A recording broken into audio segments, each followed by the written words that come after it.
तर बघा विद्यार्थी मित्रांनो, या लेक्चर मध्ये आपण जे फिजिक्स इयत्ता 11वी प्रॅक्टिकलला फिजिक्स साठी जे ऍक्टिव्हिटी आहे त्या ऍक्टिव्हिटी कोणकोणत्या आहेत ते आपण बघणार आहोत। तर बघा, पहिली आहे refractive index of convex lens. पहिली ऍक्टिव्हिटी कोणती आहे? Refractive index of convex lens. Refractive index of convex lens. विद्यार्थी मित्रांनो, पहिली ऍक्टिव्हिटी कोणती आहे? तर पहिली ऍक्टिव्हिटी आहे लिस्ट ऑफ ऍक्टिव्हिटी मध्ये refractive index of convex lens. त्यामध्ये काय आहे? Using spirometer. बघा, त्यामध्ये काय आहे? युजिंग स्पिरोमीटर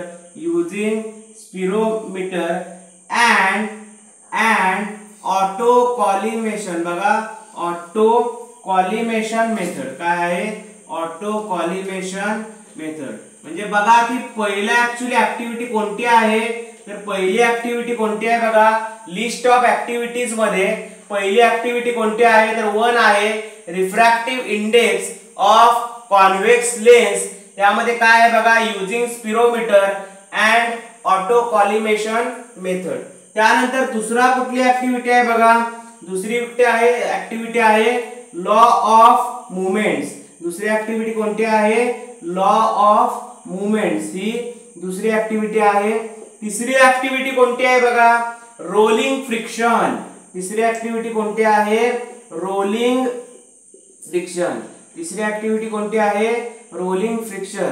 चौथी ऍक्टिव्हिटी कुठली आहे? Coefficient of restitution. चौथी ऍक्टिव्हिटी कोणती आहे? Coefficient of restitution. Coefficient of restitution. पाचवी ऍक्टिव्हिटी कोणती आहे? तर जे by electric method.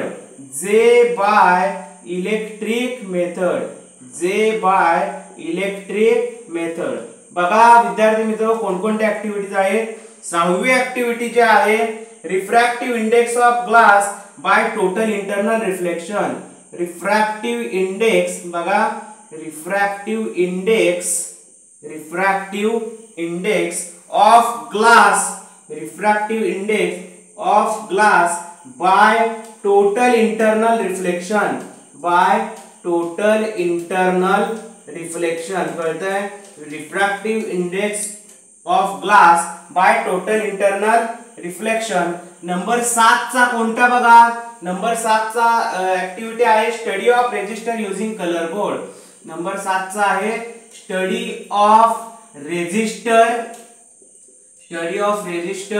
Using colour code. बघा, study of resistance using colour code. बघा की लिस्ट ऑफ ऍक्टिव्हिटीज मध्ये काय काय आहे? तर लिस्ट ऑफ ऍक्टिव्हिटीज मध्ये काय काय आहे? बघा की नंबर 1 आहे refractive index of convex lens into bracket using spirometer and auto collimation method. दुसरा आहे लॉ ऑफ मूवमेंट्स। तिसरा आहे रोलिंग फ्रिक्शन। चौथा आहे कोइफिशिएंट ऑफ रेस्टिट्यूशन। पाचवा आहे जे by electric method.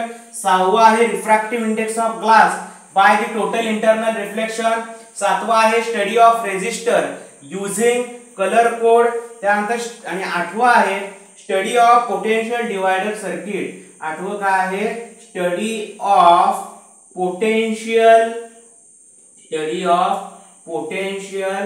Divider circuit. कुठला आहे? Study of potential divider circuit. तर बघा, इयत्ता 11वी फिजिक्स प्रॅक्टिकल मध्ये कोणकोणत्या ऍक्टिव्हिटी आहेत?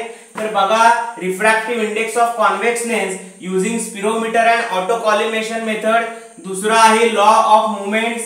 तिसरा आहे रोलिंग फ्रिक्शन। चौथा आहे कोइफिशिएंट ऑफ रेस्टिट्यूशन। पाचवा आहे जे बाय इलेक्ट्रिक मेथड। सहावा आहे refractive index of glass by total internal reflection.